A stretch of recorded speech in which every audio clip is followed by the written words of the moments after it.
Former offensive lineman in the NFL, Brian Baldinger, on NFL Network's NFL Total Access, taking a little bit of a film breakdown on what he saw from Deshaun Watson in the Browns offense last year.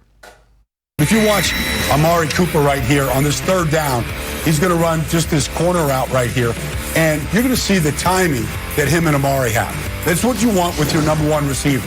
Ball's out of his hands before the break, but it's also the location, so that Amari can shake the defender right here and end up in the paint. So the timing with the receivers, I believe, will be better. All right, then you go, okay, this is an old Patriot play. Brady loved this. 3 receivers to this side. They attack a Tampa 2 look right here, and you end up getting a void in the hole. He's got to read the defense, and he's got to see the opening. But the key is he finds Njoku here, but away from the safety. All right, so that's key. Location's important right there. Safety can't get on the ball. And then any chance you can get the ball in Nick Chubb's hands. I don't care if you hand it to him, if you run a little delayed 3-count screen to him, you get the ball to Nick Chubb as often, frequently as you can. So that's pretty easy like that.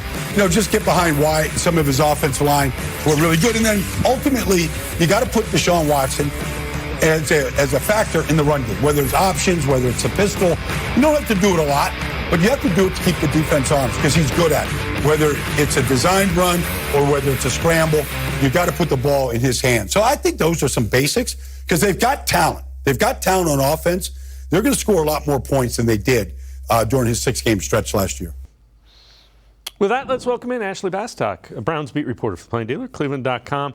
Ashley, I think those last two, the screen pass and the run, are things that we'll probably see incorporated more into the offense than we did a season ago, just because it takes a lot of orchestration of the offensive line that you didn't have time to do last year.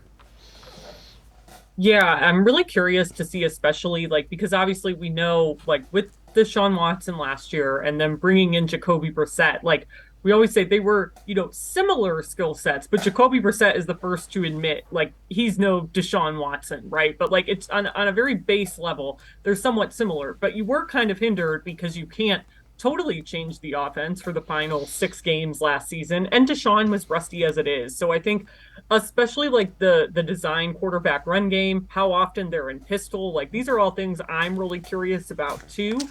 Just knowing that they're going to have Deshaun Watson available to them for the entire year. And yeah, things like those little screen passes, I'm especially interested just given how they have overhauled their pass catching core. And I think, Elijah Moore is a guy who you can watch who can do a lot of different things in this offense. He's not just a straight line speed guy. He has speed, but he's very versatile as well. So I think those new pieces they brought in, plus just knowing you're going to have Watson for a whole year, this offense has the opportunity to look, I think, a lot different than what we saw in those last 6 games.